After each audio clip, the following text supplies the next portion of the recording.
भारत को विश्वगुरु बनाने की जब फिरिस्त तैयार की जाएगी, संभवतः बड़वारा इलाके का नाम पहली सूची पर दर्ज किया जाएगा, क्योंकि जिस तरीके से इस इलाके में शिक्षा व्यवस्था संचालित है, उससे देखकर लगता है कि भारत को विश्वगुरु बनने में बड़वारा विकासखंड क्षेत्र का अहम योगदान होगा।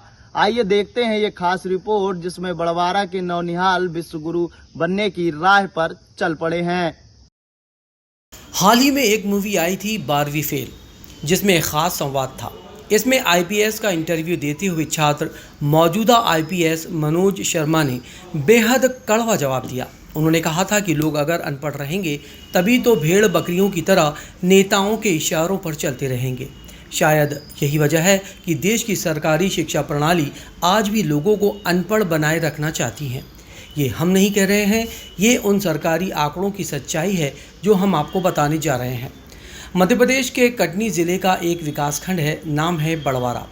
आदिवासी बाहुल्य क्षेत्र होने के चलते सरकार ने इसका खास ख्याल रखा है। इसकी बानगी हम आपको बताने जा रहे हैं।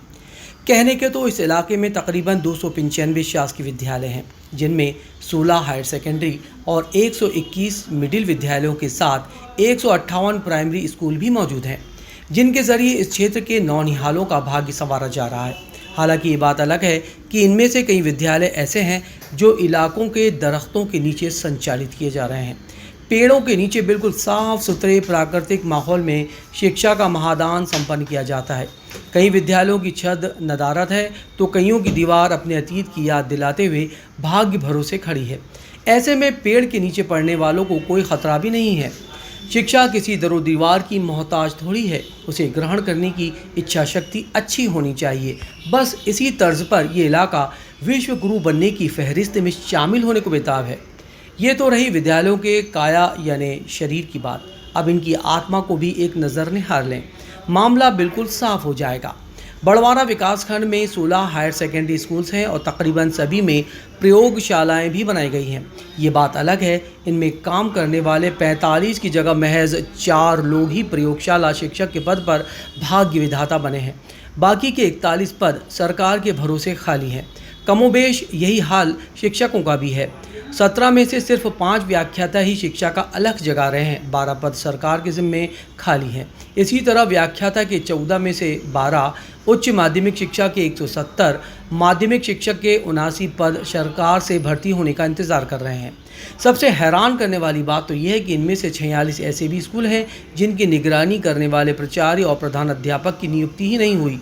अब आप खुद ही तय कीजिए कि सरकार किस तरह से आदिवासी बाहुल्य इलाके को शिक्षित बनाना चाहती है।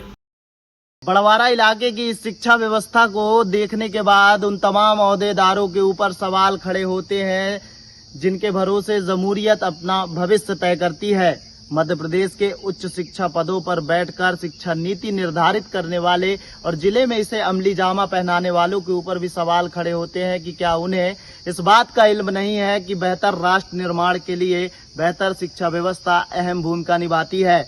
ऐसे में एक मशहूर शायर की चंद लाइनें जहन में ताजा हो रही हैं कि ये कुर्सियां हैं, कोई जनाजा थोड़ी है, अगर कुछ कर नहीं सकते तो उतर क्यों नहीं जाते। शिक्षा और स्वास्थ्य के इस खास प्रोग्राम में फिलहाल इतना ही। जल्द मिलेंगे क्षेत्र के नए और महत्वपूर्ण मुद्दे के साथ। कटनी से संवाददाता मोहम्मद एजाज।